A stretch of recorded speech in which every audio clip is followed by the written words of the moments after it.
It's the mother of all talk shows. It's the mother of all talk shows. It's the mother of all talk shows. Go get 'em, George.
It was the Russians what done it. The Ukrainian rent boy 3. The trial is over. Now we can all speak freely. Who's that at the door, honey? And the Europeans are cowed, dog-like, at the feet of Donald Trump in the Evian today. More from the Genocide 7 in just a minute. And another school bus has been rocketed in Russia, this time in Bryansk, this time containing a school football team, their parents and their teachers. The coach is dead and 5 of the players, the children, are mutilated. And, well, this is the last 24 hours of Keir Starmer's premiership. Ha! Call me the mob happy? You ain't seen nothing yet. It's the mother of all talk shows. Stay tuned.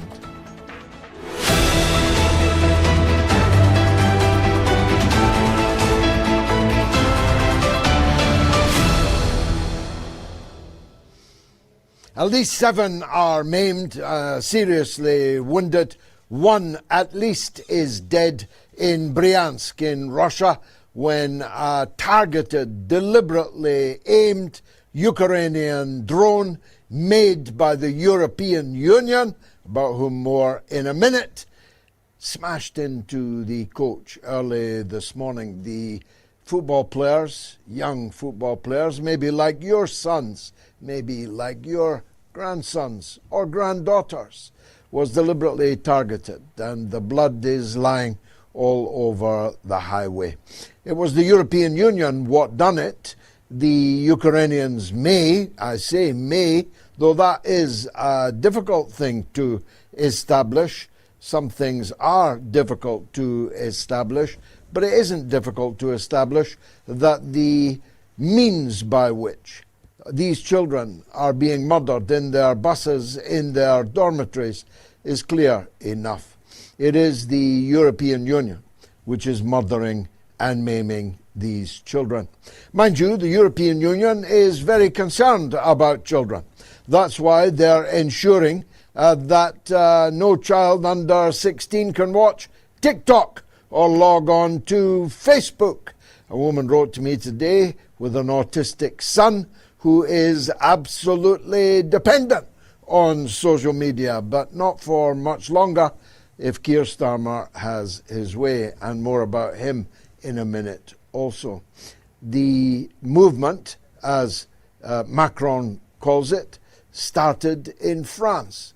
It's now spread to Britain, and the utterly discredited British Prime Minister boasted that he has now determined that it will be illegal for people under the age of 16 to log on to social media. It's all about protecting the children, you see. As long as they're not Russian children, as long as they're not Belarusian children, as long as they're not Lebanese children, as long as they're not Palestinian children, as long as they're not children in Gaza, as long as they're not children who are victims to the multiple imperialist wars fueled, funded by the very same hypocrites who are so very worried about our children logging on to TikTok. But the real reason, of course, has nothing to do with children at all. Because in order to prove that you are not a child, you'll have to prove who you are before you log on to the internet. And VPNs are going to be rendered null and void, according to Liz Kendall, 4.5% of the vote in the Labour leadership election in 2015. Liz Kendall is the hatchet face who has been put in charge of ensuring the ruthless extirpation of social media. She's being advised by people who put in writing their intention to, and I quote, kill Musk's Twitter. Well, they may or they may not kill it, but they are definitely determined to kill your right to privacy. Because, as I say, in order to prove that you're not a child under 16, you'll have to prove exactly who you are. And that information will be stored, and everything thereafter that you do across the entire gamut of the internet, you get what I'm saying? You get what I'm saying? Will be logged by the state, and the state will know it and know it forever, and may very well choose to use it against you. They may very well choose to blackmail you with it. They may very well choose to blacklist you with it. They may very well choose to debank you, to make you redundant from your job. And there'll be no hiding place, because you will have confirmed who you are in order to prove that you are not under 16. So these hypocrites are determined on an increasingly authoritarian, tyrannical, actually, system of government, which is now operating on multiple levels. It's not just the government, it's not just the parliament, although the parliament will again be put through hundreds of hours to rescue the failed suicide bill that the government tried to pass in the last parliamentary session. They're obsessed by death, these people.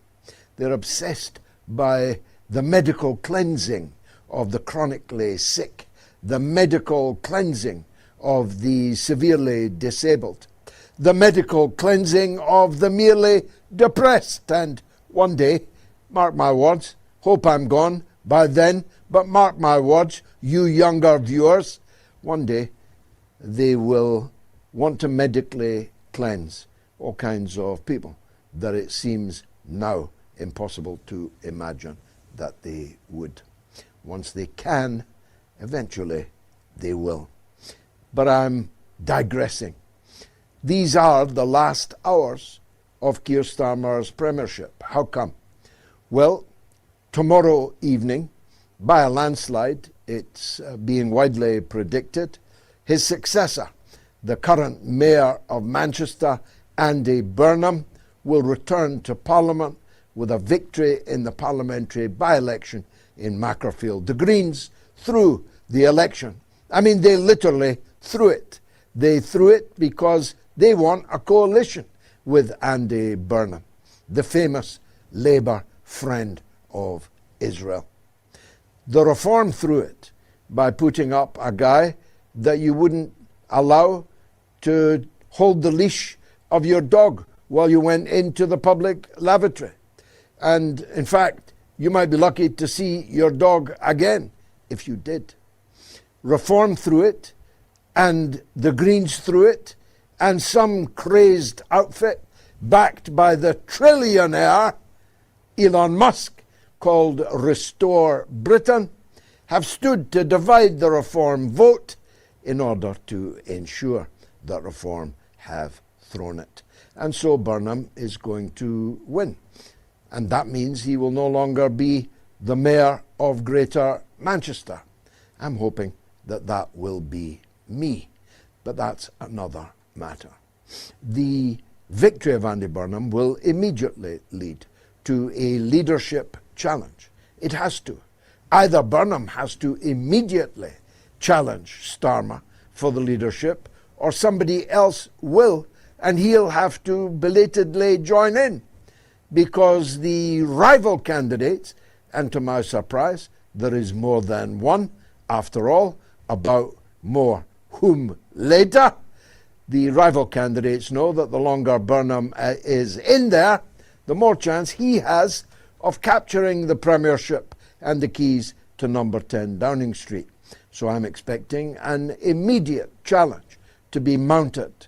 And that challenge will be mounted by Wesley Streeting, the erstwhile Health Secretary, a Blairite extraordinaire, but one with a bit more about him, frankly, than some of the other candidates, one of whom is a man called Al Carnes, with whom I clashed on Twitter just yesterday.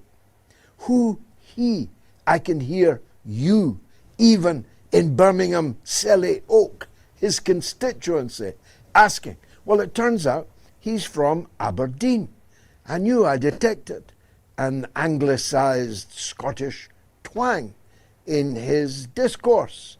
Who is he? Well, until just over a year ago, he was a colonel in the Royal Marines.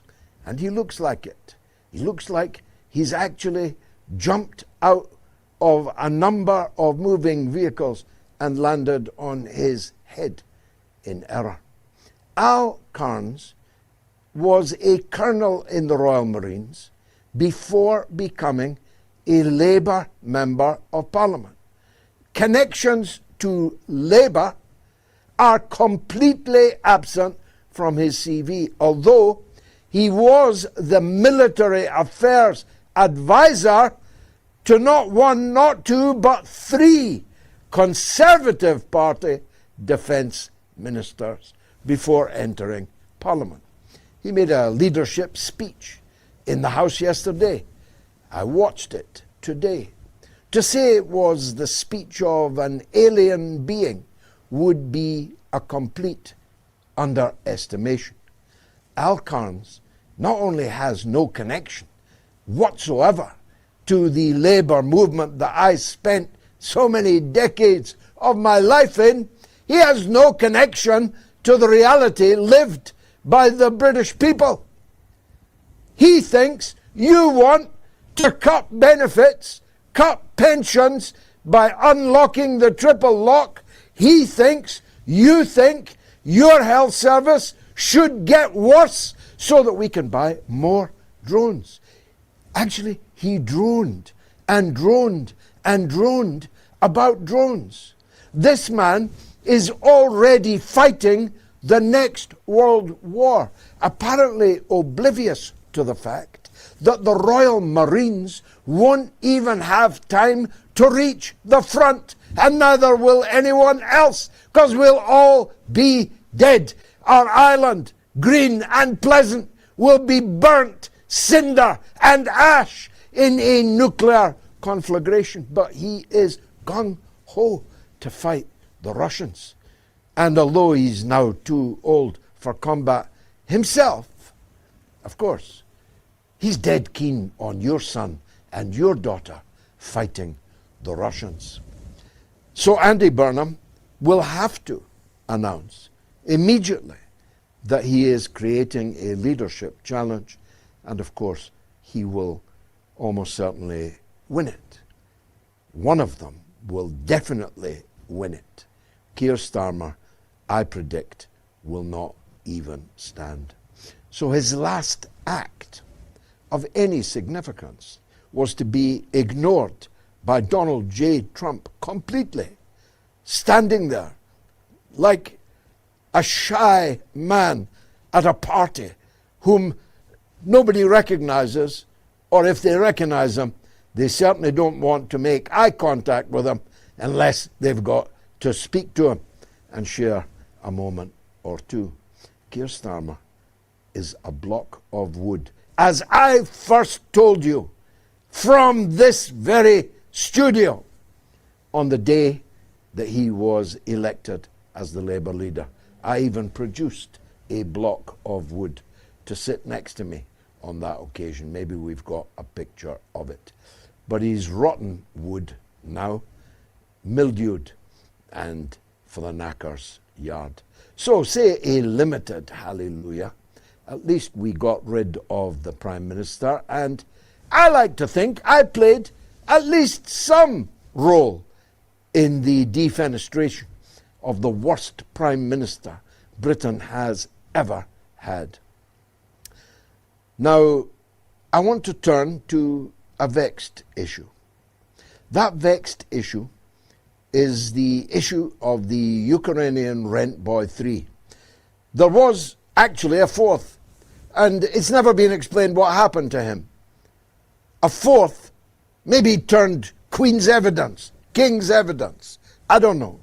But there was a fourth arrest, but he was never charged. At least he never appeared on trial, but three of them did. One of them is as pure as the driven snow, was acquitted, is entirely an innocent man, so about whom we shall say no more. But the two guilty men, Ukrainian fanatics, anti-Russian fanatics, rent boys. The British media is now trying to pretend that to call them rent boys is some kind of Russian smear. But I've seen the rent boy pictures. They're now telling us they're not rent boy pictures. They are modeling pictures. Do you know the difference? They are modeling pictures, modeling vests, modeling underpants, modeling their very youthful and lithe physiques. They've both got Grindr accounts. Now, some of my gay friends tell me that Grindr accounts are where homosexuals ply their trade, tout for partners. And good luck to them. Everybody should have the freedom, as long as it's consenting adults. I have nothing against them, but to say that two Ukrainians who put pictures of themselves in their vests and pants doing press-ups, showing their muscles, showing their thighs on social media, on a Grindr account, cannot possibly be described as rent boys, or you're a Russian agent if you do say they're rent boys. Well, I'm saying they're rent boys. Now, although in the court, and we're about to hear from the Oracle, the only man in Britain who sat through the entire trial, Crispin Flintoff, you've seen him before, but let me paraphrase. The judge ruled that there could be no evidence led or heard as to who was behind the dastardly scorching of Keir Starmer's former back door, front door, I'm not sure now which it was. There could be no speculation as to any motive. The motive, he said, was completely irrelevant and would not be permitted in the trial. But that didn't stop the BBC. In fact, the BBC Panorama aired just hours after the guilty verdicts and showed very clear hallmarks of being a joint state BBC production. Material from the trial, CCTV pictures that could only have been obtained through the court, were featured in the BBC, and so was I, with my good wife, in a picture that belongs to us, and for which the Daily Telegraph has not paid, and neither has Panorama. And a clip of Moats was shown on Panorama, again, without permission, a clear breach of copyright. And they'll be hearing from our solicitors. This was done in order to boost the narrative that it was the Russians what done it. Now, let me say right up front, I have no idea if the Russians done it. I have no idea whether MI5 done it, MI6 done it, the SBU done it, the CIA done it. I have not seen any evidence of any intelligence services doing it, and frankly, so risible was this entire operation, any intelligence service that did done it would be embarrassed to admit that they'd done it. So farcical, so ridiculous, so tawdry, dog-eared an operation was it. I don't rule out that the Russians done it any more than I rule out that the Ukrainians done it.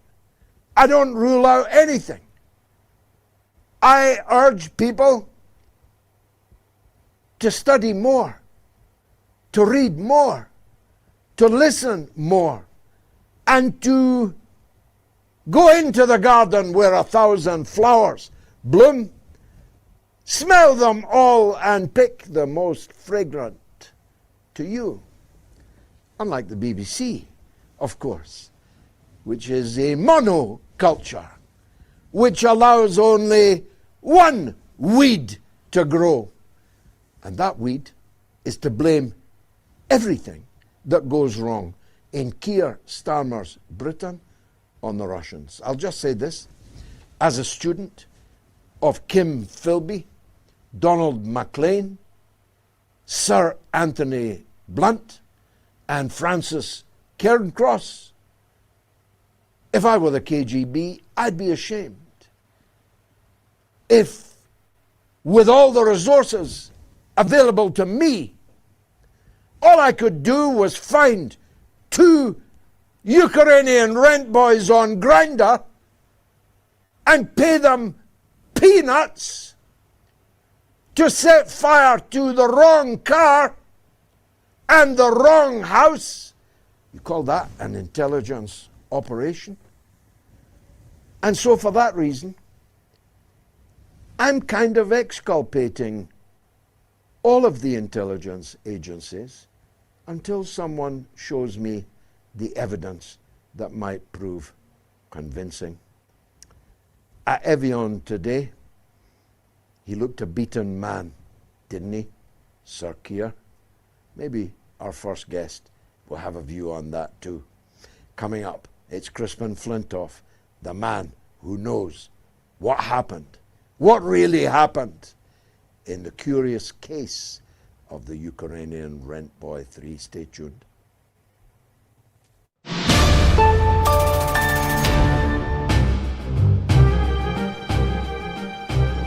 He's a schoolyard bully, Piers Morgan.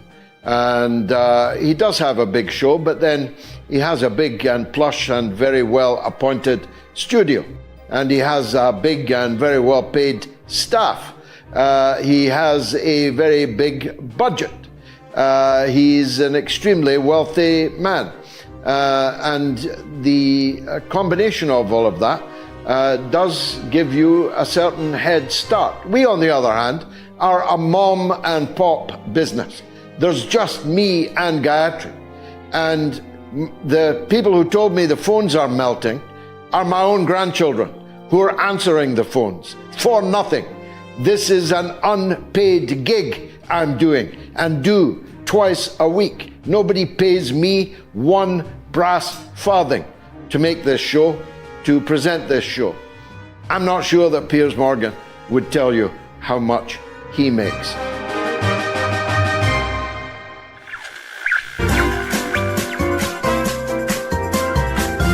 You are listening to the mother of all talk shows with George Galloway.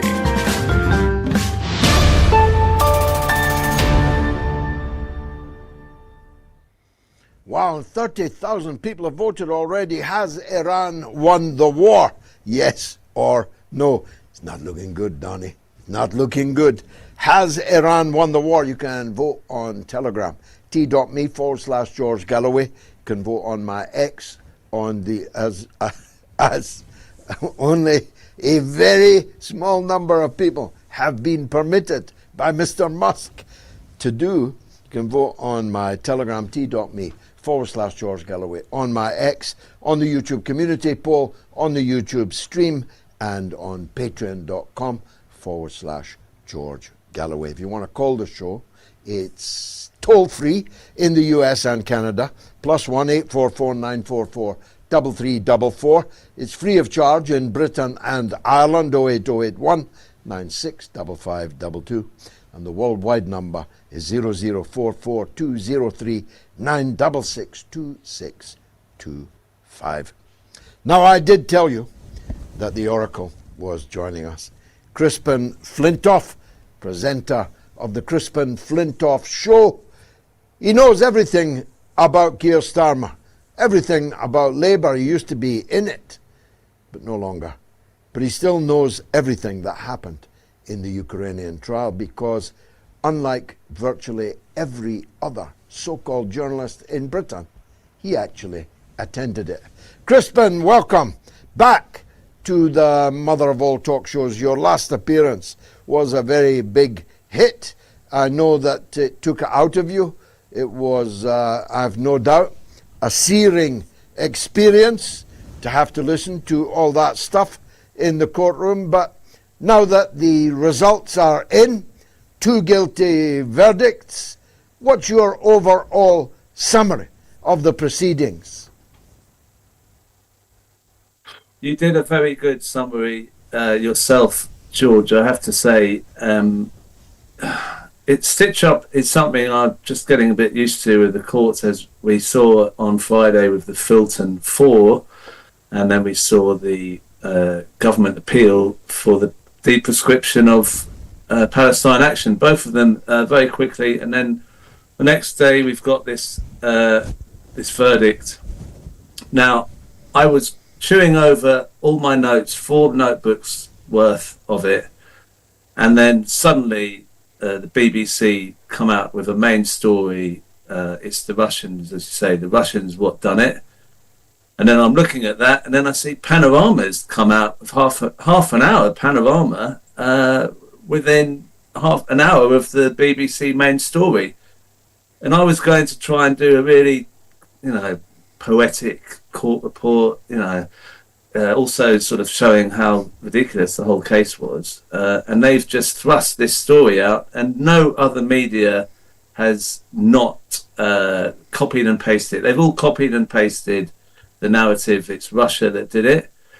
They've all just jumped to conclusions based on this panorama and BBC article, which I'll go into in a bit. But I just want to say to start with that if the war in Ukraine was not going on, and there had been a peace deal, and the UK and the USA and the EU weren't investing heavily in that war, this trial would not have happened. Those 2 men would not be in jail, and the other would never have been in custody for a year.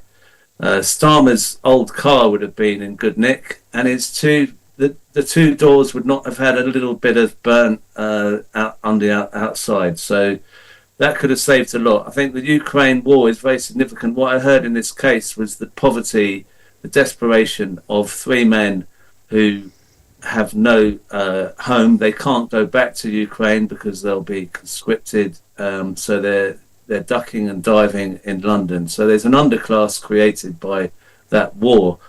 But the thing that you mentioned as well before is about the trial. The judge made it very clear from the start, we can't talk and speculate about the motive for the arson. We can't talk about Keir Starmer. We can't talk about the Prime Minister. There's so many things that we can't talk about, but mainly we can't talk about who L Money is, which is this figure that was supposedly going to pay the main suspect for the arson.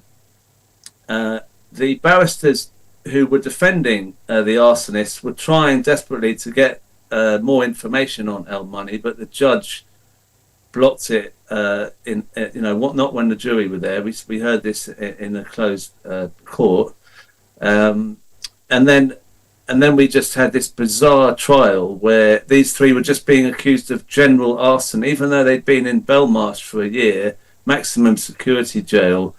One of them was arrested at Luton Airport under the Terrorism Act, Schedule 7. I think that might be the one that you were arrested on, George. I'm not sure. But the fact that the counter-terrorism police arrested them as well, that wasn't in keeping with what the trial was about. So it was all about just how did they go about the arson, what accelerant they used, the messages between them. And they were all using Telegram, and the main character, Roman Lavrinovich, he failed to get rid of his phone, so the police had all his messages. But then they censored what was coming out from them. They said what was relevant of the messages, and they only revealed that to the court. So we didn't get every single message. And what I did in the court was I stayed awake for 21 days, noting down anything that was said that might be of interest, that might not go along with the narrative they were trying to construct. And I went through 4 notebooks on this. I don't know how much time I've got. There's quite a lot of stuff I could say. I mean, would you like me to tell you some of the things that don't make sense? I would. Go ahead. Yes, go ahead. Well, the first thing is they talk about. The first thing I want to say is there's no explanation for how they caught the first suspect.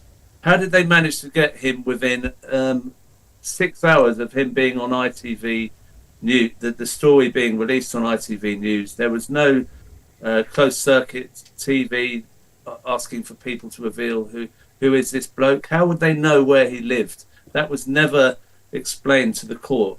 I therefore think that there was some kind of insider information, and I can't imagine that one of his close contacts would have given him away. So that is hanging over the whole thing. How did they actually get hold of him? The second thing I find really difficult to understand is the main suspect was saying he was skint. He had no money. He needed this money to do this arson. Yeah. Now, in February 2025, so 3 months before the crime, he sent a Dacia Duster 5-door hatchback worth £3,000 to Ukraine.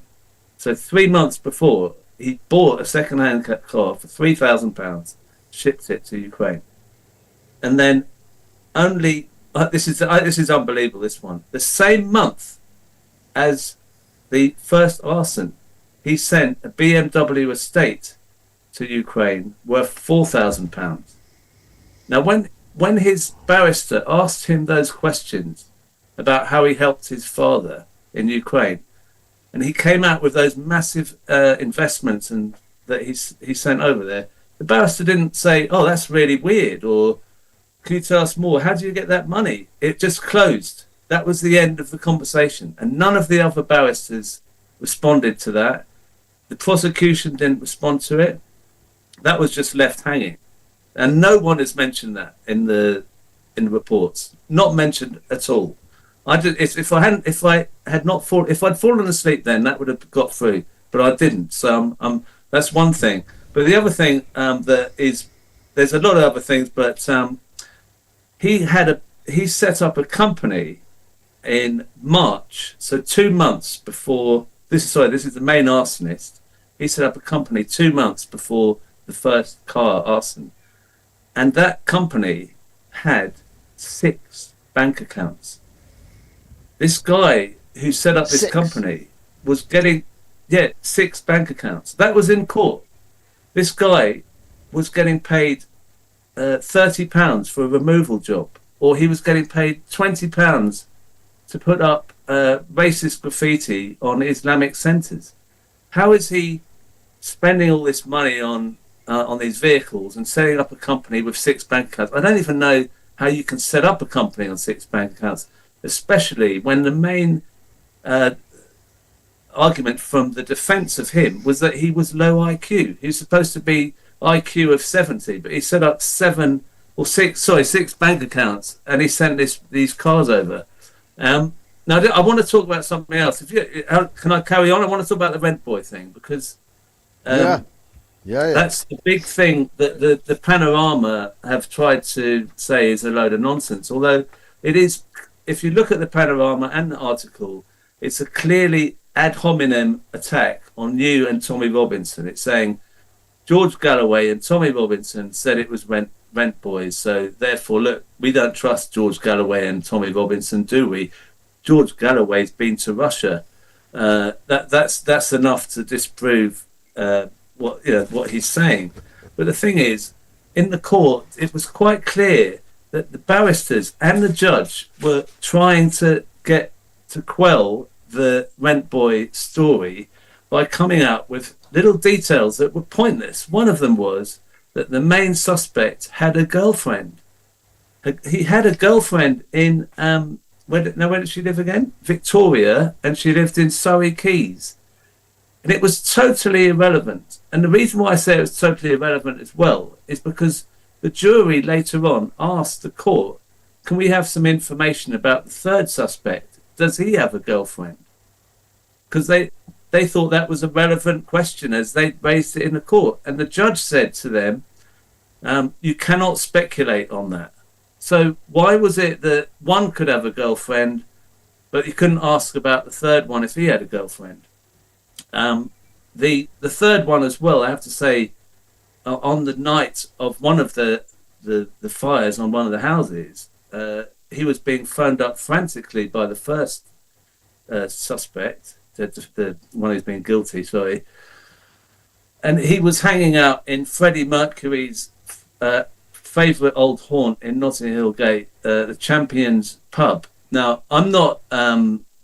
He worked in Paddington, and he went to the Champions pub in Notting Hill Gate. Now, I know that area quite well. It's at least a mile to get there. If you come out of work, you'd probably just go to a pub in Paddington. You wouldn't go to Notting Hill Gate. And the fact it was an old haunt of Freddie Mercury, I don't really know if it's a gay pub or not, but it might have that kind of air to it. The modelling was another thing. This is a weird one. The third suspect, he was in the witness stand, and his barrister said, I'm going to show you an embarrassing picture now. And I couldn't see what it was, and I was thinking, is it something to do with what rent boys do or something? I didn't know. And then what it was he said, can you tell us what's going on there? And I was sort of intrigued because I couldn't see it.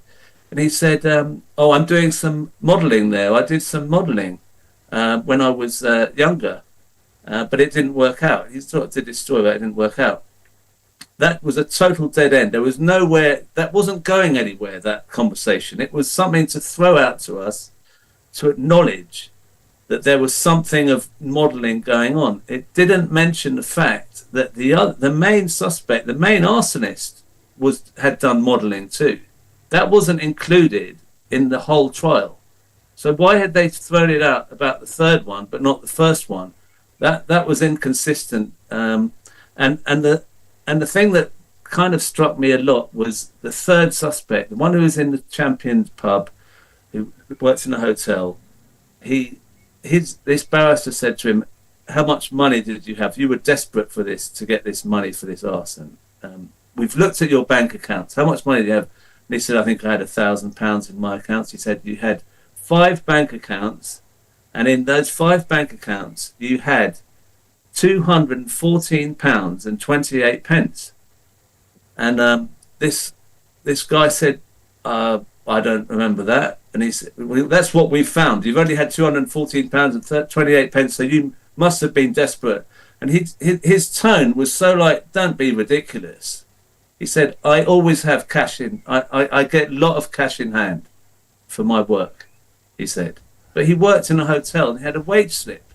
He had a monthly wage slip. Where's this cash in hand coming from? I mean, the stuff doesn't add up.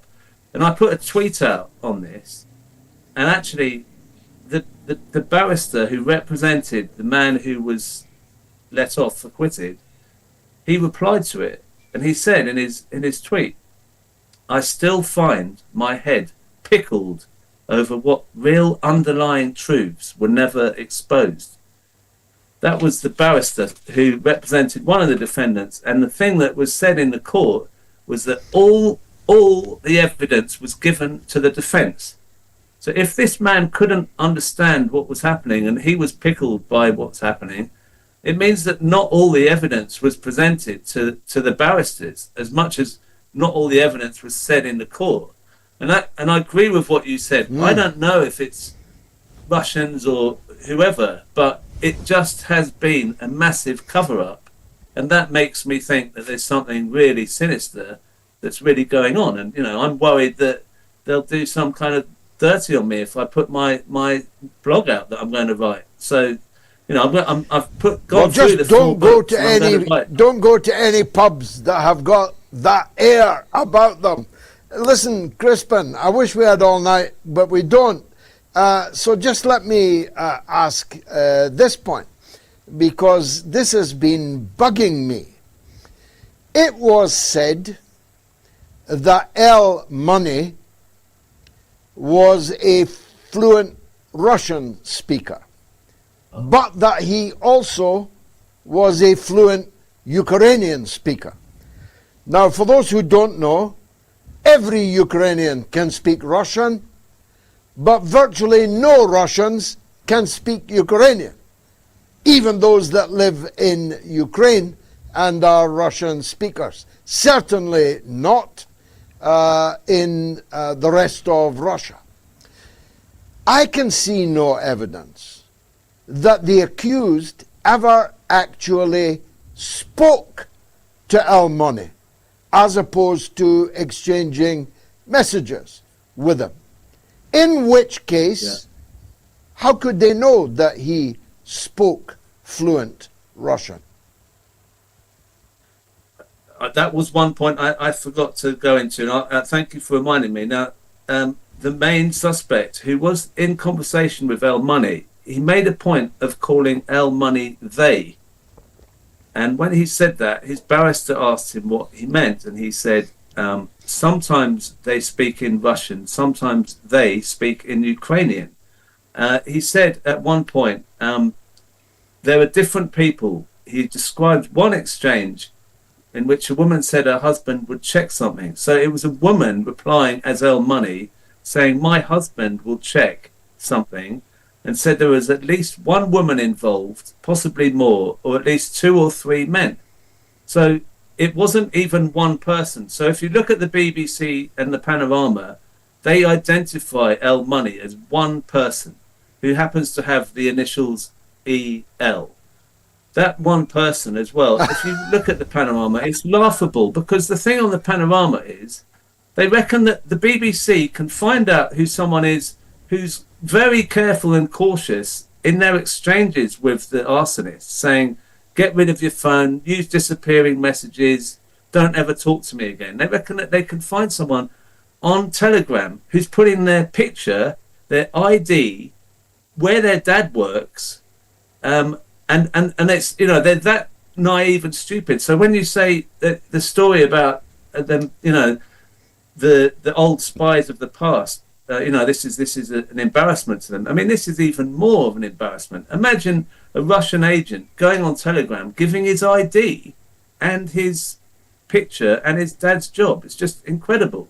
And the fact that they say it in this tone, and also there's one other thing I have to say about the Panorama program is there was a woman in the court all the time, a Ukrainian woman who was watching it, who in the Panorama is used as the interpreter and the translator, and she does an interview with someone who's a Ukrainian state agent, effectively, to say, what's all this about? Now, what would you think a Ukrainian state asset would say about this case, other than it's Russia what done it? I mean, it's ridiculous. It's so ridiculous that I'm ashamed of the courts and the BBC. Really, it's appalling.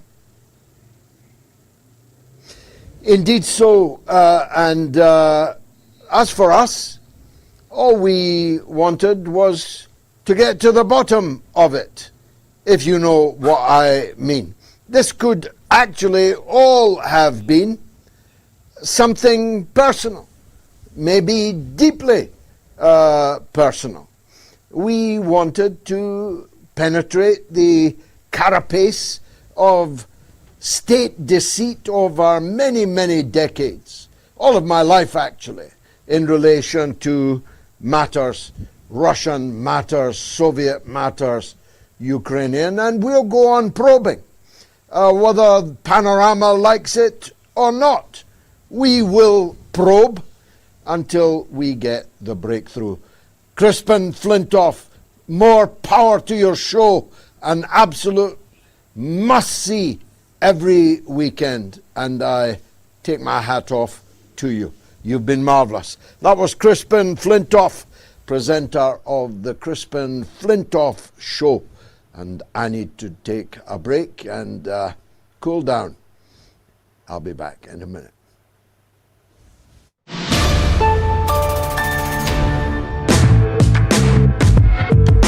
I never like the formulation. They used to say it in relation to Russia, good czar, bad advisors, that if the leader could be given some ability to act as he would like to act, not hemmed in by malign forces, then everything would be better. The truth is, we don't know for sure, but Donald Trump gives me all the reasons I need to believe that he is running the show. He's running it in an extraordinary, contradictory and haphazard way, reckless way. He's running it in a way which faces multiple directions at the same time, but all the while he's making stock trades, he's manipulating the stock markets, he's definitely a billionaire now. If he wasn't when he began, if he was when he began, he's a double billionaire already. His 21-year-old son, Burnham, is by now worth hundreds of millions of dollars from insider trading. He is able to move the American state machine and its military wherever he points it. They were outraging the people of Venezuela with military drills right in the middle of Caracas, the capital of a sovereign country and once an anti-imperialist country. They are moving naval assets in the direction of Cuba. He is picking his adversaries, and with remarkable determination. He never lets one go. Just when you thought he's forgotten about one theatre, there he is back like a dog returning to its vomit. So I'm not ready to cut him that slack by implying that it's somebody else's fault. This is on Trump. The buck stops with him, and the bucks are flowing in to him.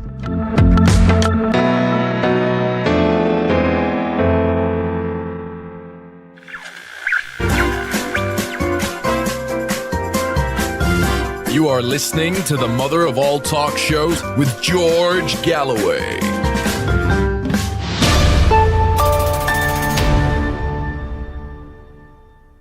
Has Iran won the war? That's the poll this evening. It's rather one-sided, so quantum is the only issue. Yes or no, has Iran won the war? You can vote on Telegram, on X, on the YouTube community poll, on the YouTube stream, and on patreon.com/George Galloway. It's toll free to call the show in the US and Canada, +1 844 944 3344. It's free of charge in Britain and Ireland, 0808 196 5522. And the international worldwide number for everyone else is 0044 203 966 2625. Let's go to Miami. Who wouldn't? Where Joan wants to talk about Trump at the Genocide 7 Summit. Go ahead, Joan. Hi, George. How are you? Yeah, I'm good. What would you like to say?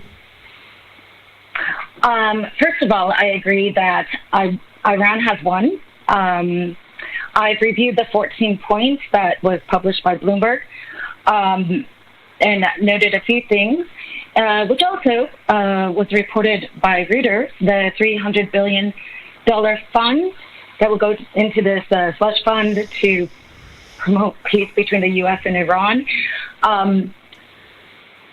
Half of it has already been put up front. The other $150 billion will come from U.S. taxpayer money. So I definitely think the U.S. is getting tired of winning. And this is how the joke is, this is how I ran out of money. Now, notably, George Kirshner previously proposed this as part of the previous attempts at a peace deal. So that's not shocking. It's come into place here. While these globalists look to take up other properties around the world, including, I'm sure you've heard of the Albanian island, Sazan, that were also not just Trump's family, Kirshner, but also Israel, Saudi Arabia, and Qatar are also benefiting as part of that funding of Kirshner's Infinity organization. I'm sure you've done some research on that. And then the other point that I thought was interesting was a bit about Lebanon, where it's proposing that perhaps the U.S. might be stepping away from Israel. But, of course, we've seen, the recent, I'm sure you've heard of this as well, the NDAA 224, that combines the U.S. and Israeli military. And then there's also the Intelligence Authorization Act 662, where we're going to be sharing intelligence. So it's quite hard to imagine the U.S. will be stepping away from Israel anytime soon with those two acts. I'll tell you what. I'll tell you what, Joan. Your left leg cannot step away from your right leg because they are part of the same body, and the United States and Israel are part of the same body. They are one thing. They are the same thing. And I'm one of those who believes that, whilst your left leg can be annoyed about how badly your right leg executed that shot on goal, it's a meaningless distinction. It's a distinction without a difference because they are one thing. And, of course, politicians are here today, gone tomorrow. Donald Trump's 80 years old and looking every day of it and smelling every day of it, as people close to him have personally told me. His decay is obvious. Netanyahu also. It would be a surprise to me if Netanyahu were to be re-elected. It would be a surprise to me if Netanyahu were to remain out of prison. Seems to me the court is determined to find him guilty of corruption, and I think he's beginning to see that too. So these two leaders are metaphorically not long for this world, this political power, and will be replaced by someone else, and new dynamics will occur. But the fundamental conflation between the United States and Israel will not change until the head, which is undoubtedly the United States, has a whole new napper on it. So the other points you make are no doubt fascinating. I remember being in Albania with a parliamentary colleague of mine, Steve Norris, Conservative minister, former mayoral candidate in London. Steve Norris and I sat on a cliff looking at the very piece of coast that Kushner has been permitted to buy, though I suspect that that purchase will not go through either, because the people are on the march in Albania, and although the proximate reason is this coastline and the beauty and natural importance of it and the ugliness of those who wish to buy it, the problems of the Albanian people and their unhappiness with their ruling elite goes much wider than that. And I'll be surprised if this government in Albania survives this particular crisis. I wouldn't, if I were in Lebanon, put the kettle on for peace and an Israeli withdrawal from the occupied land of Lebanon. And I wouldn't, if I was an Iranian, put the kettle on for any kind of long-term peace between my country and the United States. It seems to me that this is all a face-saving exercise. I don't believe there will be 300 billions given by anybody. More likely, 300 billions has been taken and stolen by the oligarchy in the United States in just the last months of war. Certainly more than 300 billion has been made by Trump, his family, and his cronies on what are clearly illegal trades on the stock market, where the market is being deliberately manipulated with insider knowledge that only Trump and his circle can possibly be privy to, at least at the moment at which these bets, for that's what they are put on the stock market. So good for you in Miami for spotting all of that. Let's hope the American people can see it as clearly as you can. Now you can leave comments on YouTube. Just scan the QR code now, leave a comment, and I'll try and read it out, like this one. D1 New Old School, New Old School. Inspector Clouseau can do a better job.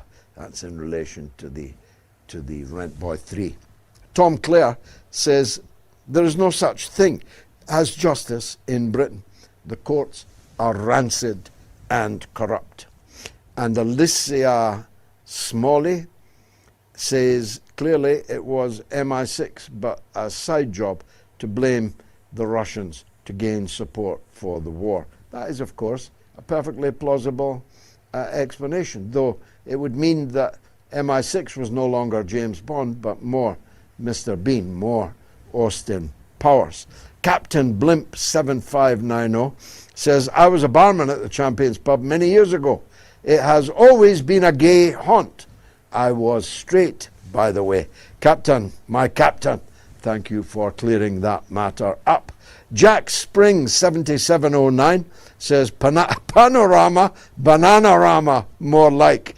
And David Bell 525 says, brilliantly entertaining, George. Couldn't stop laughing on how true you tell it. Keep it coming. Mahmoud is in Canada to talk about Scotland in the World Cup. Go ahead, Mahmoud. Hello, George, and 2 thumbs up to you, sir, and to Team Galloway for your flawless, very informative, Thank you. and highly entertaining live show, sir. Pleasure, sir. If I may Thank you, beg sir. for a Thank moment or two, if I may, to acknowledge and to celebrate Scotland's major accomplishment at the World Cup, which may have been slightly eclipsed by other global affairs. And after a long hiatus, the Scottish squad is back. They won the first game. They're atop of their group, ahead of Brazil. A great performance by McTominay and the rest of the team. Well done, Scotland, and all the best going forward. What a very kind thing for you to say. I have not seen a single moment of the World Cup, not because I'm boycotting it, though I probably should be, but just because I've been in time zones that are very far from conducive to the live games and not able to get access to catch up. But I haven't even seen the Scotland goal, but Super John McGinn did score it. My sons are keeping me posted. The last I heard was that Portugal, which is our second team, are drawing with the Congo 1-1, which is slightly alarming indeed. But Scotland is a small country of 5 million. You wouldn't expect us to win the World Cup, although Uruguay is actually an even smaller country, and they have won the World Cup, I think, twice. So we live in hope. Our supporters are doing the country proud. They are taking Boston, Massachusetts by storm, and in a good way. Nobody ever laments or regrets the Scotland football fans at international tournaments. Neither the first one I attended, 1974, in Frankfurt, then West Germany, where the people were crying because we had to go home, because they fell in love with us. God knows why, but they did. And it's true in every tournament. And some other countries don't leave quite such a lasting impression, or at least such a positive impression. And I'm sure glad that it's gone down well with you, Mahmoud. God bless you. Now, a special word of appreciation for some of tonight's top Moats donors who've backed the program through the Moats.tv website. Michael Broadbent, Kerry Pay, Clint Plecas, Robert McKinnon, and George J. Ashkar Jr. A big thanks to each and every one of you, and a big thanks in advance for those who I know will not leave the scene tonight without going to that website, moats.tv, and leaving something, even if it's only £1, $1, or €1. Just click the Donate Now button. You can give in any currency, and you can give one off, or you can give as a recurring donation. Let me take a quick break. Your calls are next. Then at 8:30, it's the one and only Trita Parsi on the mother of all talk shows. You definitely don't want to miss him. Stay tuned. I'll be right back.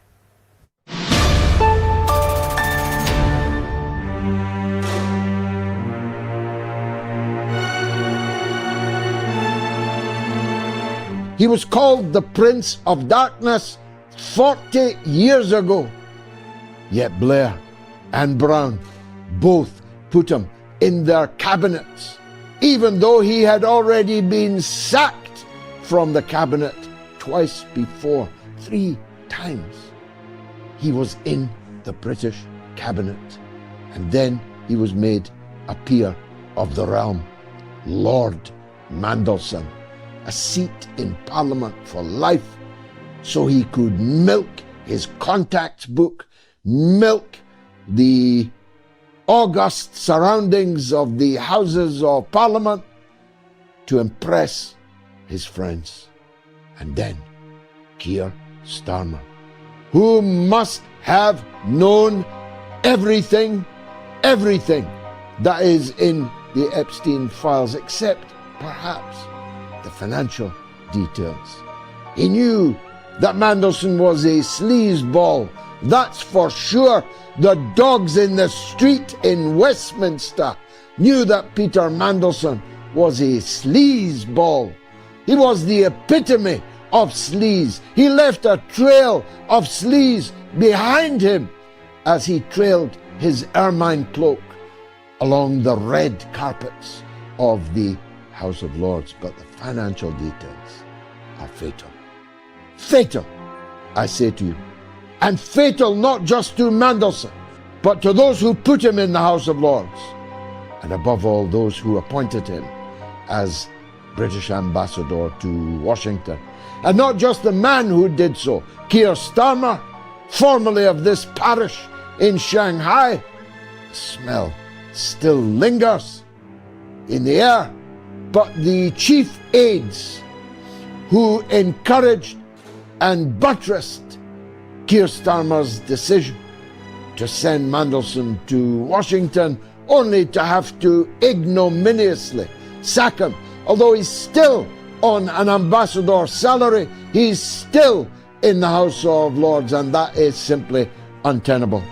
He must be sacked from the House of Lords, and Mandelson and Starmer must answer for their complicity in this affair.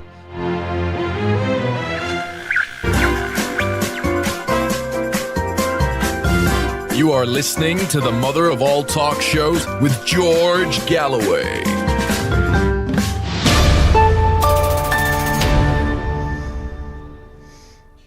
So apparently some people, at least on the overseas numbers, are having difficulty getting through.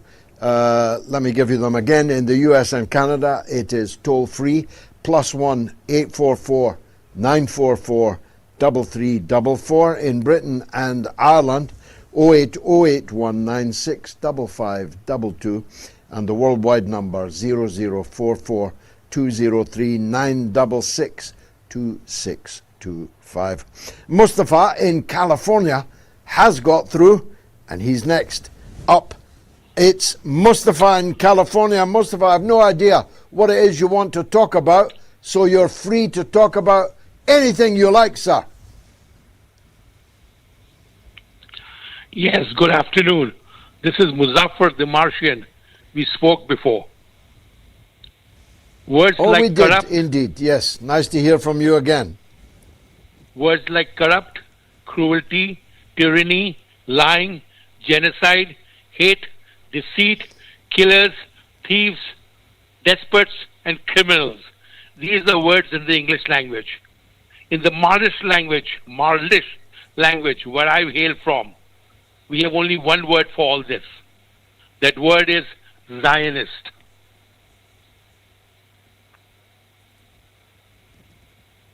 Okay. So keep that in mind. I noticed that you Earthlings are still at each All right. other's throat. Well, I think so. I mean, I don't see any great reasons for optimism. Of course, every day, night that people can sleep without a bomb crashing through their tent is, of course, a day to be grateful for. But I see no fundamental shift in anything much, except perhaps that Iran has demonstrated that it is the fourth most powerful country in the world. And that's not a small thing. Nobody, including me, expected Iran to emerge quite the victorious power that they have at the end of this period of fighting. They've won the battle. That much cannot be gainsaid. Not so much the war. The war will go on. In fact, it's just one long bloody war. It's only the location that moves. If you think about it, and you sound like that, like me, you're not a spring chicken. So let me just reprise them. When I was a child, Winston Churchill was still the Prime Minister. Britain was still under rationing, and the Second World War was only 9 years distant. It hung like a cloud over my life. And moreover, the Korean War, the first of the main big post-Second World War conflicts, had only just stilled, if indeed stilled it had, the Malayan emergency, as it was known in Britain.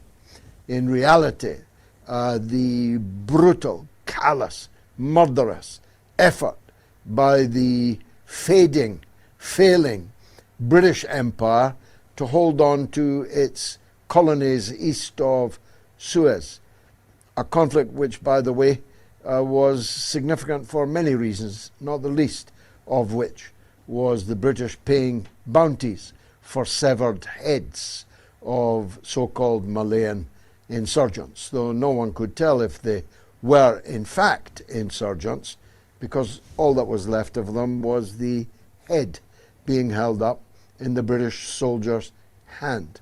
And the person who brought the heads in got the bounty, whether a local or whether a British serviceman. It scarcely matters which. And then no sooner was the Korean War, which killed a fifth of all the people in Korea, then the Vietnam War was ready to start. And in a way, politically, that's where I came in, with the slight detour of thinking the world was going to come to an end in the Cuban Missile Crisis, and listening to my mother and father talking about it as if this might be our last night on this dear green earth.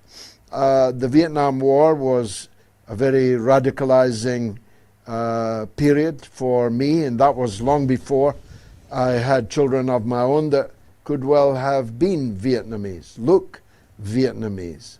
But the suffering and dying in Vietnam and the heroism of the risen people against the American Empire, having earlier dispatched the French Empire, and I could go on, but I'll take the whole show. It's just been one long, bloody war.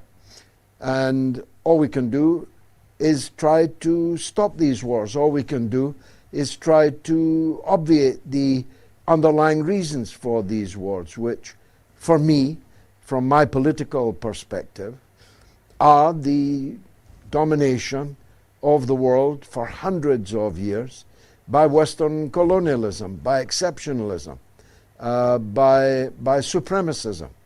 And until that supremacist, until that exceptionalist cast of mind is defeated and put into the history books and the museums where it belongs, I feel that these wars are going to continue. Such optimism as I feel is only that these wars are being lost by the empire, and the losing of the war against Iran by Donald Trump is only the latest in a long line of significant defeats for empire. Thanks, Mustafa. Now you can download the Moats podcast right now by scanning the QR code on your screen. You can also listen to the podcast on moats.tv, and once you've listened, please leave a review and rate the podcast. Now this week, the podcast is in the top 10 for politics in Malaysia, Bhutan, Kuwait, and the UAE, and in the top 30 for politics in Senegal, Pakistan, Ecuador, and Angola. You've no idea how a boy from a council house in Dundee is proud of these facts that I have just read you out. Barry is in California. He's always worth hearing. Wants to talk about surveillance, as I think we did only the other night. Barry, welcome back. Thank you. The first time Larry Johnson began wearing hats recently, he said, "I'm doing a George Galloway." So remember that if I go away for 5 or 10 seconds, it's these stupid ads that take me a few seconds to click off. It's the sincerest form of flattery, Baz. Right. So I want to mention two things briefly. First, I want to tell you about, in one sentence, the second dream I had with you in it. I was walking at a festival with my friend, and I turned and looked at him, and I said, I just realized I'm having and we both said, a lucid dream. And then that's my 10th in the last 3 years. Then we joined a crowd watching moats on an old television set. Okay, second thing, this is very important, and I'll be brief. I think you need a test for oxidized LDL, low-density lipoproteins, and they're not dangerous. The body produces it to transport essential lipids to your cells. But free radicals, I'm not talking about us, attack LDL and oxidize it. So I don't know your diet, but you have my phone call, and I'll give you free advice. I've been a health professional for 50 years, and please read my messages I'll be sending you on the page where you're smoking a cigar at the top. All right, so the first one I want to talk about... I absolutely will. As to my diet, it's entirely Indonesian, unless I'm wonderful. eating out in some other cuisine, but I don't eat much. I'm on an 18-6 diet, so I don't eat for 18 hours and then eat for 6 only. So I think my diet is pretty healthy, but we'll definitely talk about that, Barry, and I'm touched. Thank you. At your concern. Go ahead. Yeah, intermittent fasting. So the first one I want to talk about is a concern in the U.S. empire because there's a deadline on it. So the Congress is in the middle of reauthorizing FISA, the Foreign Intelligence Surveillance Act, and the House Republicans have already done a bipartisan vote to extend Section 702, which allows the government to sweep up Americans' private communications without a warrant, which violates the Fourth Amendment.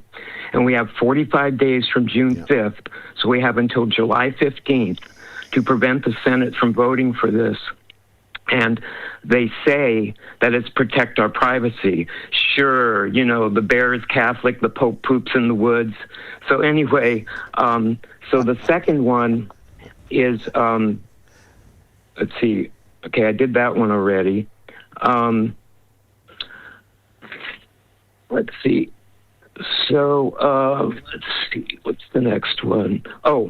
8 tech companies signed classified AI deals with the Pentagon: Google, Microsoft, Amazon, OpenAI, Oracle, NVIDIA, SpaceX, and Reflection to, for every search, every voice command, these companies already have a profile on you, and the data is feeding into systems we can't see into. So there are 3 moves that we can do is to turn off the location history on your devices on every account, then pause activity tracking and swap one tool you use every day. Like you could do Proton Mail for email instead of Gmail, and Brave for browsing, and so on. We can't undo what's already collected, but we can stop feeding it. So I think that's enough for today. You have other guests and people, so maybe brilliant, I'll call. Barry, you're a font of information, and if I may say so, goodness also. Now, tomorrow at 8 o'clock, my party, the Workers' Party of Britain, presents NHS Talk on Zoom. Dr. Bob Gill, the finest general practitioner in the land, asks, will your doctor see you again? Probably not. You can join the live discussion on access to GPs and the pressures facing primary care. There's a QR code on the screen now that you can refer back to and scan to join.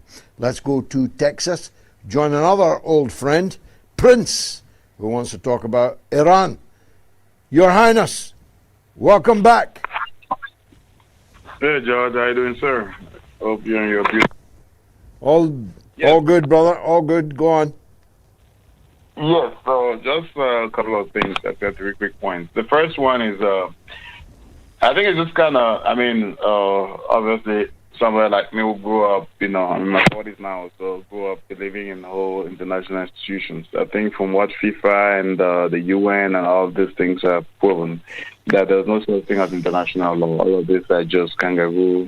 They were basically created to protect the same system, and it's very obvious right now. So my only question is, why do countries like Russia and China and all the other third world countries, or the global south, I should say, why do they play along? I'm still to understand why they play along with all of these charades.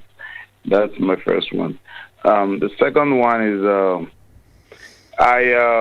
it's always comical to me when I watch like British media, because I've never seen, and please forgive me, I'm not trying to insult the British people, but I've never seen any group of people more robotic than the British media, because when they speak, it's like when you listen to people on the Sky News and all of these ones, they just have this one line of speech which is like just being crafted to them by MI6 or CIA and whatever it is, and they just read it. And even when, like, if you watch interviews with people like Tucker Carlson or you, even when you present them with facts, they just keep on reading the same scripts. It's like, do they have a script they're reading from? Where do these people go to journalism school?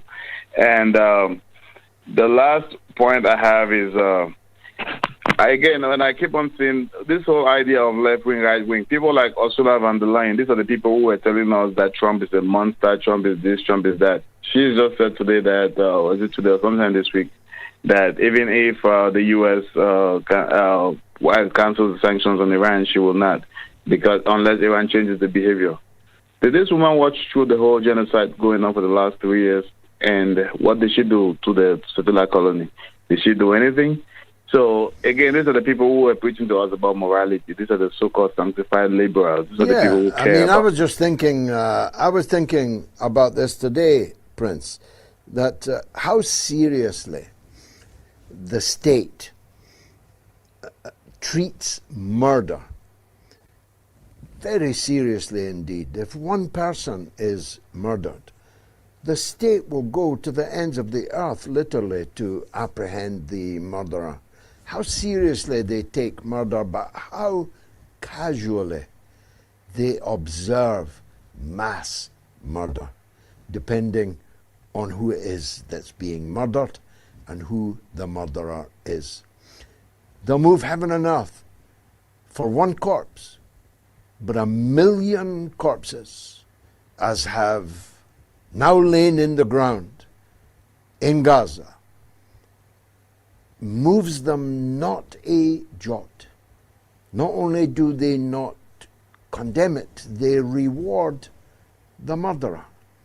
And I just can't quite grasp how you make that psychological or mental dichotomy in your head, how you can be so outraged at the callous, evil killing of a single child, much in the news in the United Kingdom this week.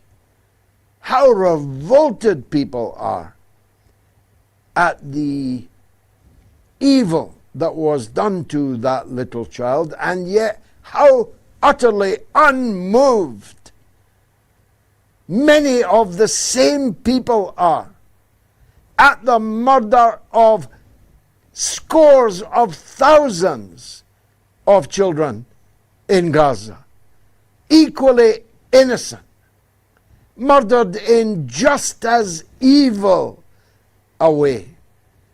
I genuinely can't understand how it is that people are able to live without joining up these dots. It beats me. I could never do it. And I followed the rubric of my leader. My leader isn't Vladimir Putin or even Xi Jinping. My leader is long dead. Che Guevara, who said, if you can tremble with indignation at any injustice against anyone, you are a comrade of mine. That's what's always guided me. Thank you, Prince. Some comments. DJD1 Ma, M-A-H, I don't think this war is over, to be honest. Neither do I, mate. A conduit says it's not so much Iran has won, more that the US was ill-advised and never could win. And Zilla Burns, 1160, says this money is Iranian money, which America stole from Iran, just like the amount of gold and money America stole from Iraq. And Nobod Important says, sorry, George, I've been watching you and buying your books for 2 decades, but if I have to prove my identity, I, even whilst using a VPN all this time, will retire from YouTube and all the rest. Oh, please don't. Find a way. There must be a way. Christina Hines says they want everyone posting on social media identified, not for the purpose of identifying criminals, but to be used to silence people. They will use identities to freeze bank accounts and blacklist. And Kuplex 1 says, criticize Israel and you won't be allowed on the internet for much longer. There's a legend on the line. It's Terence in Reading in England. Welcome back, Tel. What do you want to say? Good evening, Mr. Galloway. Well, starting off with a bit of good news. My friend's father and brother are living in Gaza, and they have always said, and my friend told me yesterday, they will never, ever leave Gaza. They are not going into any museum. But switching from the brutality of genocide in Gaza, as we speak, I want to know if there's a cloud over Manchester, apparently, because Mr. Andy Burnham was asked by somebody who I know personally, you're still a member of the Labour Friends of Israel, and what is your opinion on the genocide? And his response was quite remarkable. It was, well, I've been too busy in Manchester doing things for the people of Manchester. Totally. So then I go wondering, well, surely there must be a news channel or news must travel to Manchester, or is he really that, uneducated as a former member of Tony Blair's inner circle? Let's be quite frank about that. And if so, are they all one and the same? Over to you, sir. Well, it's a very good question. He has not tweeted the word Gaza since 2012. So that is a very, very long time. Long before he became busy, if busy he has been, doing any good, if any good he has done for the people of Greater Manchester. So that alibi simply doesn't wash. He could have resigned from the Labour Friends of Israel in protest at the genocide, but he did not. And he did not because he doesn't believe that it can be described as genocide. I have questions, said he, about the proportionality of Israeli responses from time to time, but I do not believe that Israel has committed a genocide. So there you have it. I mean, people can make their own mind up. I don't know who Labour will put up in his stead. I have no idea who the Labour candidate will be. But looking at the Labour Party, as I must, it's hard to see that they're going to put up anyone with the high public profile that I have, for example, or the long political experience that I have, for example, or the contacts in the rising world, in the BRICS, in Russia and China and Malaysia and Thailand and Indonesia that I have and will place at the disposal of the Manchester voters. It's hard to see that they're going to find a candidate who has credentials like mine, 7 times elected to Parliament, widely regarded as the best orator of my generation, and all the kind things that people have said about me. I don't think Labour will have a better candidate than me, but they'll have a lot more money than me because a lot of people want Labour to win so that they can profit from it. But my hat will be in the ring. The word is it'll be the world's shortest by-election. Surprise, surprise. It might even be by the end of a 4-week period, to campaign in an election with an electorate so vast that no one will be able to effectively go door to door, effectively pound the streets, or even leaflet door to door in amongst the many hundreds of thousands of people who be on the register. So social media will be a very important battleground, as will media in general, and as will whatever efforts my friends can make in the way of traditional electioneering in this very difficult time, when people are looking over their shoulder, wondering if the midnight knock on the door will be coming for them. Big thanks, Terence. Robin Walker, 9412, says, horrible man is Burnham, along with all of the other Fabians. And Tam McIntosh said, restore Friends of Israel, reform Friends of Israel, Labour, Friends of Israel, Lib Dems, Friends of Israel, Tories, Friends of Israel. Take your pick from this lot. Indeed. Tam, one thing I can tell you, there will never be a Workers' Party Friends of Israel. Crowhawk66 says they'll throw Milikowski under the bus and then blame him solely for the Palestinian genocide, and Western media will parrot that narrative to the death. And Joan Wright, 772, says Trump admits he installed a terrorist in Syria. During the G7 summit press conference with the Qatari emir in France, he also suggested that Israel allow Syria to deal with Hezbollah. They wouldn't last 5 minutes, mate. And Handel 612 says Trump's response at the G7 about the 170 schoolgirls asked Hegseth. He's head of the investigation. Shameful indeed. Here's Raymond in Arkansas on Israel and Trump. Go ahead, Raymond. Where to start? I wanted to call last week because we had just celebrated, of course, the 59th anniversary of June 8, 1968, and it's like, did George just say that the United States controls Israel? Did we do the liberty to ourselves? Good Lord.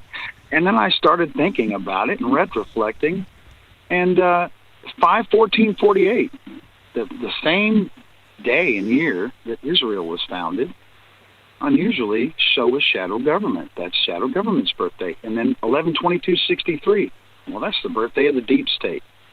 Huh. Has the grassy knoll been seated in the Oval since 1963? And was 1967 like, I don't know, our blue dress like it was to Bill? See, Bill had lots of flights, but they had to call him to check with the blue dress and Monica Lewinsky. Maybe 67 was a reminder of what happened in 63, and I was like, maybe you're right. Maybe America does control Israel because we are already Israel. We are already synonymous with them.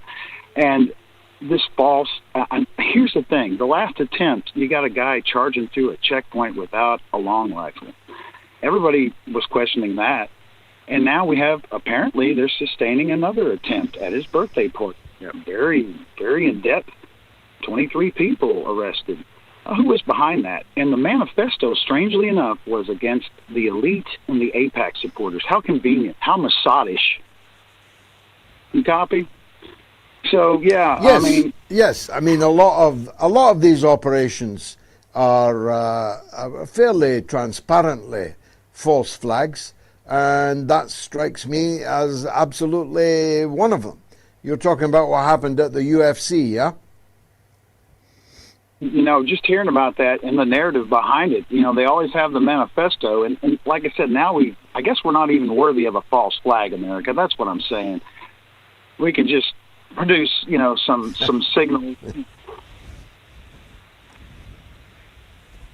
Good Hello? point.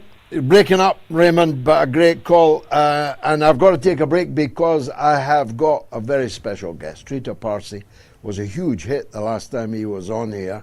He's a man who really knows what went down in the US-Iran war and what might happen next. And we're lucky he's joining us right after this short break. Stay tuned.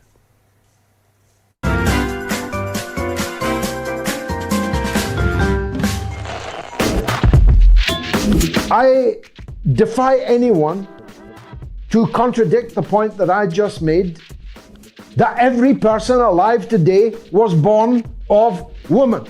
So why would we say that the people in the labor wards, in the maternity units, are people who are giving birth? Why can't we say women? Why can't we say mothers? Why can't we say women who are breastfeeding, mothers who are breastfeeding? Why do we need to say people who are chest feeding? All of these words, and indeed all of the trend that you say you dissociate yourself from, of transgenderism, transmania, I call it, are all taking rights away from women.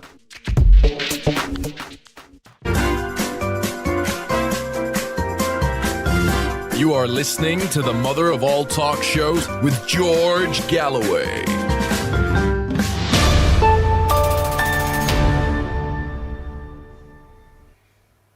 Trita Parsi, Iranian author and political analyst, was such a successful and widely sought after political analyst that the supporters of the war, supporters of Israel and the war, were determined to root him out. And Larry Loomer himself, no less than, told us that Trita might very well be deported from the United States. Mercifully, I suppose, that hasn't happened, and it's from there that he talks to us now. Trita, welcome. A reprieve, it would seem. For now, it would be particularly perverse to kick you out for your views on the war, now that Trump seems largely to agree with them. He thinks that Netanyahu has been grossly disproportionate. He's scolding Netanyahu as an ungrateful supplicant.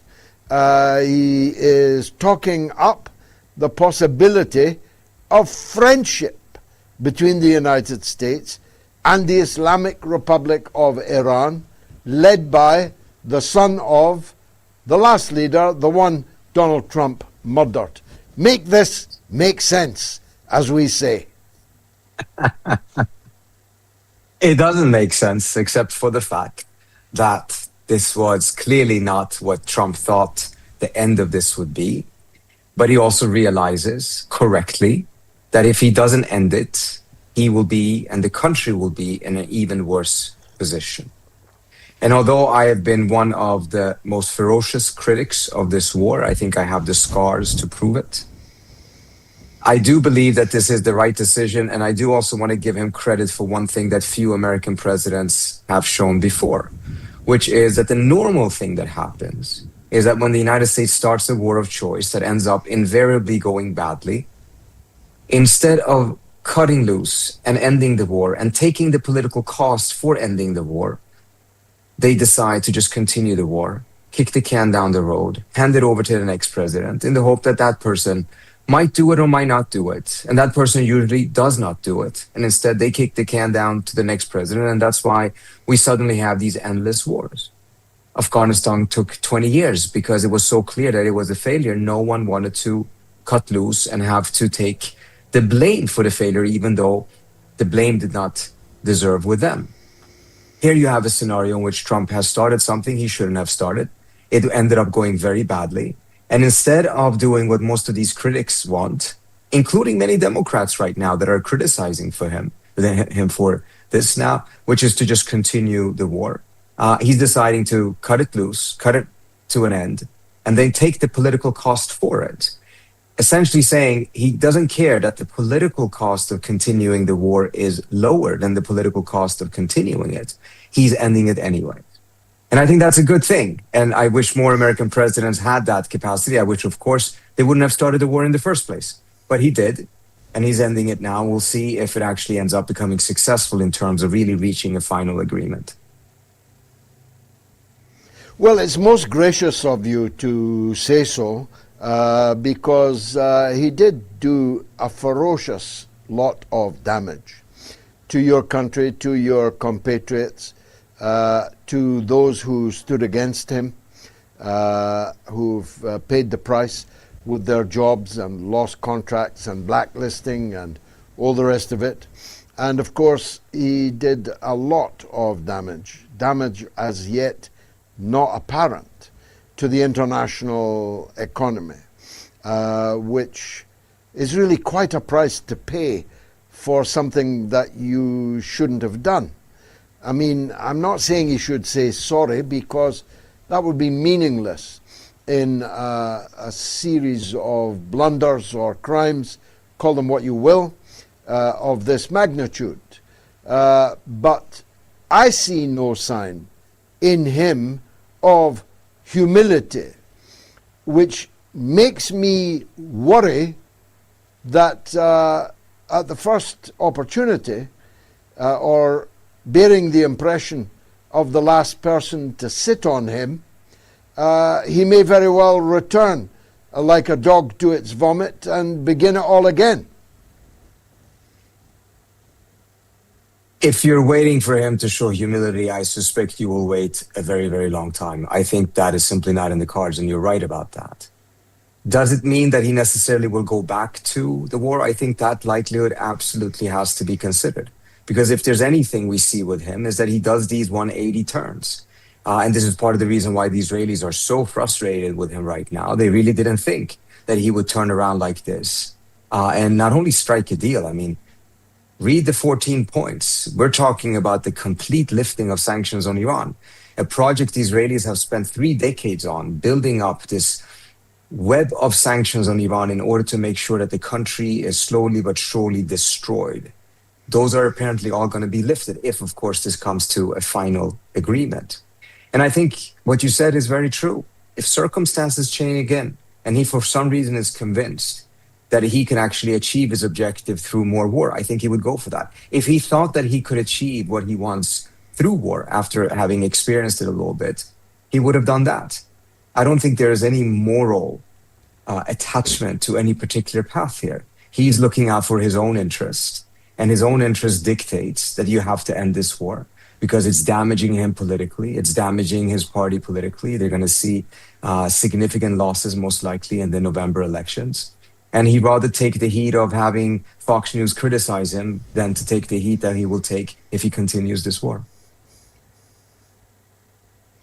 There are many, I'm not among them, I tend to share your view, who think that the Israeli anger and frustration is synthetic. I don't believe that, and I measure it in the venom of American friends of Israel, Shapiro and Levin, and so on, the sort of dead enders, the last ditchers, who will go down defending Netanyahu and his criminal gang. I think they are genuinely furious at Trump, which must mean that Trump has done something that merits their fury. Are you with me on that? Absolutely. Look, I'm in DC, I see this stuff up front. I also see that many of these people that you mentioned hate each other. So the type of trust and confidence that is needed to be able to coordinate that type of a conspiracy in which they're out there pretending to be upset, I just don't see the basis for it existing. The meltdown that you're seeing right now throughout all of Israel's media between Israeli politicians and the manner in which many daggers are coming out to finally finish off Netanyahu's political career. A degree of that decibel is very much because of this political opportunity that the opponents of Netanyahu, of course, now see, that they will blame him for this rightfully, and they will end his political career in the upcoming elections in the next couple of weeks, and then he will probably go to jail afterwards. If this was some sort of a coordinated thing, Netanyahu is literally playing with his own political life and his freedom, mindful of the fact that he will likely go to jail once he no longer is prime minister. So I don't see any basis for this. What I think at the same time is very important to understand, and it repeats a little bit of what I said earlier on. Now he's done in 180. He's now burning some bridges with Israelis. They're very upset at him. They're attacking him. He may make another 180, and he may once again go in their direction. So, this is part of the reason why no one is actually relenting, because none of the decisions he have made have necessarily been consistent and consistently pursued. There's always something that can change them. Although the MOU is there, we haven't seen the English version. I think the version that is in the public domain is an Iranian version translated into English. We'll see, of course, the English version on Friday in Geneva. Trump says he will not be signing it. He'll leave it to Vance, and if it all works out well, he'll take the credit. If it doesn't work out well, Vance will take the blame, which is at least honest of Trump, to put it that way. What happens if the version of the MOU that we have seen is signed by the United States? How binding is it? It's not binding at all. It's just an MOU. Nothing is binding until they have a final agreement, and they have 60 days to achieve it. They can extend it further. I find it very unlikely that they will come to an agreement sooner than that. Earlier on, they were talking about a 30-day period. They doubled that to 60 days. And even if there is a final agreement, we already have the experience of the United States walking out of the existing binding agreement that was endorsed by the UN Security Council, and that was Donald Trump who did so. So I think everyone is operating from the standpoint of recognizing that there are not going to be any mechanisms in this deal itself that will ensure that it is binding. It will be a lot of other things that they will do to try to protect themselves from the scenario of the deal collapsing, depending on, regardless of how it collapses. So for instance, part of the reason I think the Iranians are adamant about including Lebanon and Israel and making sure that the Israelis have to stop their bombardment and occupation of Lebanon is because the Iranians are about to not only extend their deterrence to Lebanon, but also to reestablish their forward defense.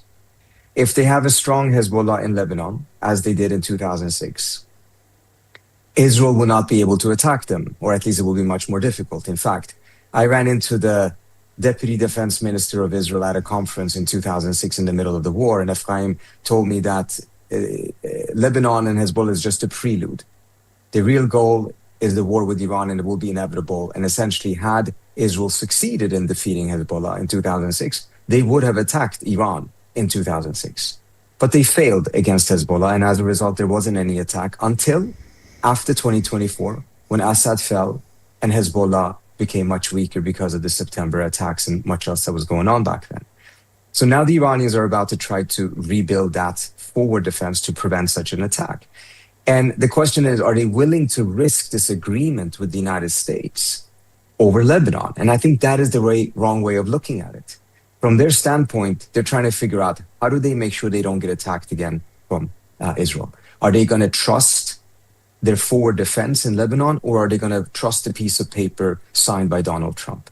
And I think it's very easy to understand why they're going to be trusting their forward defense. So if the forward defense jeopardizes the deal, that's going to be the cost of it, because at the end of the day, they have huge question marks of how reliable that deal will be in the long run, how reliable the United States will be in not allowing Israel to suck them back into another war. That doesn't mean that they're going to deliberately undermine the MOU. It's just that everyone's going to have contingency plans, knowing very well that even a final agreement may collapse. There must be consequential implications for Syria and the ISIS Al-Qaeda regime there, if the political power of the Lebanese resistance is fortified, and if Israel is effectively defeated in Lebanon, this will change the dynamics of politics in Lebanon. But I'm wondering if also there is now a gathering storm for ISIS Al-Qaeda in Syria. What do you think? I don't know enough about Syria to know exactly how it will impact it, but I do find it interesting that there's some reports claiming that there have been efforts to get Syria to get involved in Lebanon. If the Iranians are objecting to the Israelis attacking Hezbollah, it's a different story if Syria does so. Not that the Iranians wouldn't respond to it, but it's not a problem for the Americans if the Iranians respond to Syria. But it appears, to the extent that these reports are true, that the Syrian government realized what a stupid move that would be. And they have not gone along with that, despite the fact that at some point even Trump publicly suggested that that is what should happen. So I suspect that the Syrians understand they're in a very, very weak position. They're in a very weak position. It would be very foolish of them to put themselves in the crosshairs of Iran or Hezbollah under these circumstances, given how this war has evolved and potentially ended. And I think you're absolutely right that this will dramatically impact the domestic scene in Lebanon. If it is so that it is Hezbollah and Iran that kicks Israel out of Lebanon and not the Lebanese government, that is obviously going to have some repercussions internally in Lebanon. Finally, sir, I detect some tension only on social media. I haven't been there for a little while. I detect some tension in Iran between those who want this MOU to be signed on Friday and those who don't. How real and how serious are divisions over that, in your opinion? I think they are very real. I don't think, however, that they represent a majority opinion, but they do represent a minority, but very, very determined minority. We saw protests outside of the foreign ministry. They were not particularly large, particularly when you might think of the fact that Iran is a city of more than 10 million people, calling for the death of the foreign minister and the speaker of the parliament who have been in charge of the negotiations. So I think these are very real, but at the same time, it appears to be managed. There seems to be some space allowing them to express some of these things, but some of the key officials who could play a very destructive role seems to essentially have been managed in a way that they're not doing so, at least not publicly. We've seen this before when the JCPOA was signed. Of course, the system was very different then, given who was in it and the fact that they had not experienced this war. What I think is really fascinating, because you had this in the JCPOA as well, but what you don't have this time around compared to the JCPOA, you don't have any street celebrations celebrating the MOU. And from what I hear, there are likely not going to be a lot of celebrations if the final deal is agreed to, even if it lifts all sanctions. That's not because there isn't significant happiness amongst a large portion of the population who wants this war to end and who wants to see sanctions lifted. It's more about the fact that there's become so much cynicism as to whether these deals actually will last, that no one is bothering to go out and express a significant amount of joy on the streets. But it has a slight side effect as well, which is that if you don't have those protests out there, it also then does not trigger and fuel the protests from the other side who are opposed to this deal. So the situation is in some ways managed precisely because there isn't that degree of enthusiasm. I want to be very careful. I think there is significant support for a deal, but people are not enthusiastic about it because they have lived through such bitter experiences of seeing signed deals, nevertheless either failing to deliver or collapsing as a whole because the United States pulled out of them. There's a disappointed man in Langley, Virginia tonight, I would have thought, after he heard President Trump say he had never been interested in regime change. That's quite a change of tune, isn't it? It certainly is. I don't think that is true. I think he was looking at regime change. But I think what has happened here is that the US tried regime change. The US also tried war. None of them worked. And it is now trying diplomacy. And as a result, it is also distancing itself from some of these individuals and countries that pushed for this war and for this regime change. But I think it must have been particularly painful for instance, the crown prince, the former crown prince of Iran, to find out that the Israelis who he had moved so closely to essentially become one of their assets, one of their voices on TV, in which he was doing the work of the IDF in explaining that the Israelis are doing everything they can to avoid civilian casualties and defending the strikes against his own civilian population.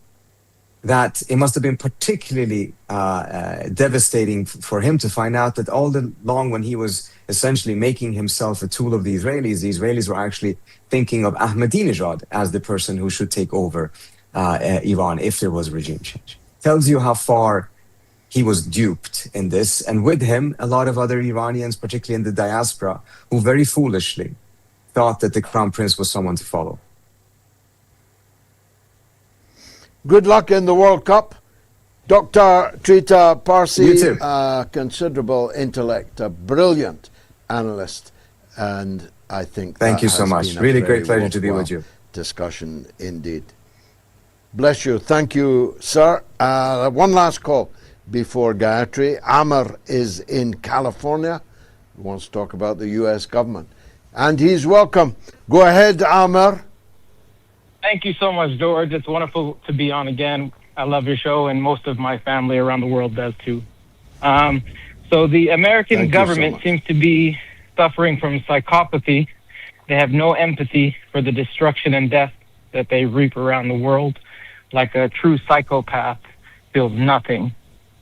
Trump keeps saying that we were not in a war, that it was a skirmish. You know, it's like when a man says he's not beating his wife, they're just touching faces with their fists. So with soldiers dead and humiliating defeat that we just suffered in Iran, which is well-deserved, even though I'm American, it's sad to see lives lost anywhere, of course, but sometimes the bully has to get punched in the nose, as you know. And just like when Trump was denying that we were in a war, and it was obviously a war, and he was denying there was no such thing as the Epstein files, and it was obvious that he was in them. So we know we're dealing with a habitual liar and a person with no morals or remorse. And that's all I have to say, George. I love your show. Thank you so much. Amen, amen, Amr. You say that's all you have to say, but actually you said everything. I wonder whatever happened to the Epstein files and if they will ever come back. Look, another wave of support to recognize tonight. Alexander Visram, Gerard Magari, Serena Fenton, Jill Raviv, and Marie A. Coughlin. Thank you, all of you, for backing Moats so splendidly this evening through the website moats.tv. Please do add your donation before the end of the proceedings, before you go to bed this very evening. After all, as I keep saying, if I had been busking for you in the street and you watched me for 2 hours, what kind of person would you be if you walked away without putting a penny in my hat? But now, here's the woman without whom the news wouldn't be the news. Here's Gayatri. What's rattling, Gayatri? Well, in case you missed it, a new country has been born. And more uniquely, it's only been recognized by one other state. I am talking about Somaliland, who was officially recognized Boxing Day last year, 2025, by Israel. And what happened this week? A historic visit took place in which the self-proclaimed president of Somaliland came to Israel for a visit. He visited the Knesset. He was warmly welcomed by Herzog. He was there to inaugurate the embassy of Somaliland in occupied Jerusalem. And it is, of course, a big insult to all of us for this to happen, because we all know why Israel is the only state that has recognized Somaliland, it being perfectly located in the Red Sea. And so Katz, the war minister, said that actually between Somaliland and Israel, they've had covert cooperations for many, many years. And he is determined to take security levels up, security cooperation up to the next level. Now, there is a lot of Israeli training taking place for the Somaliland army, the police, and there's even talk of it having an intelligence base. But as for a military base of Israel, that's what the Somaliland defense minister denies. But who knows, right? I mean, the Israeli will go as far as they need in this country that will profit them probably enormously. But we should all remember that Somaliland is actually used to be British Somaliland. It was under the British protectorate. And when the Brits gave independence to this British Somaliland, they joined voluntarily 5 days later with the territory that was occupied by Italy to make a whole Somalia that we knew until they officially broke away again. I was really badgered for years in Parliament to make a trip to Somaliland, to encourage them in one way or another. I took the view then, as now, that the last thing Africa needs is more countries, more lines on the map, more divisions. But I never imagined, I should have, I reproach myself, that this was an Israeli project. I actually thought it was a British project, but I didn't look closely enough. And undoubtedly they have been covertly in alliance for a very long time. Israel will not open a military base there, not like the ones you've talked about in Djibouti, which are clear and on the map and so on, because, well, the resistance in the region would take that base out in 5 minutes and every 5 minutes if necessary. But they will have secret bases, like the ones that were discovered in Iraq during this latest series of slaughters in Iran, in the 12-day war, then the 39-day war, the Ramadan war. These were being directed from secret bases in the Iraqi desert that had been established by the forward units of the Israel army. So I've no doubt that they will. There's only one solution to this ludicrous Somaliland breakaway, and that's for the honest and decent tribespeople in what is called Somaliland to rise up and reunite their this usurpers base with Somalia proper. I hate to mention this, Gayatri, but the first words spoken by this joker, this clown, this traitor to Herzog in the Knesset were Bismillah ar-Rahman ar-Rahim. He was asking God to bless a treachery, a betrayal, an apostasy so foul that you could smell it. His wife from accompanied him throughout his visit, dressed in full hijab, and you look at it and think, didn't he know, and didn't she know, that the Israelis were all laughing at them, laughing behind their back? God damn you, you traitor. Well, it's been marvelous for me. I hope it was for you. And if it was, then come back on Sunday for the mothership, for the mother of all talk shows. We're going to sleep because it's been a long time since we did. I hope it didn't show. It's been marvelous. Thanks for being here on the mother of all talk shows. Good night.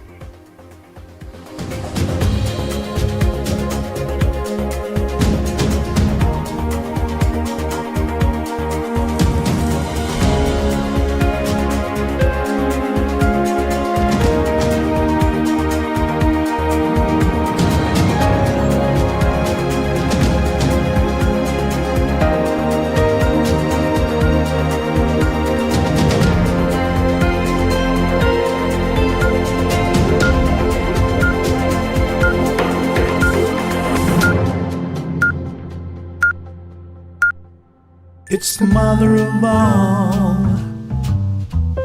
talk shows. It's the mother of all talk shows. It's the mother of all talk shows. Go get 'em, George.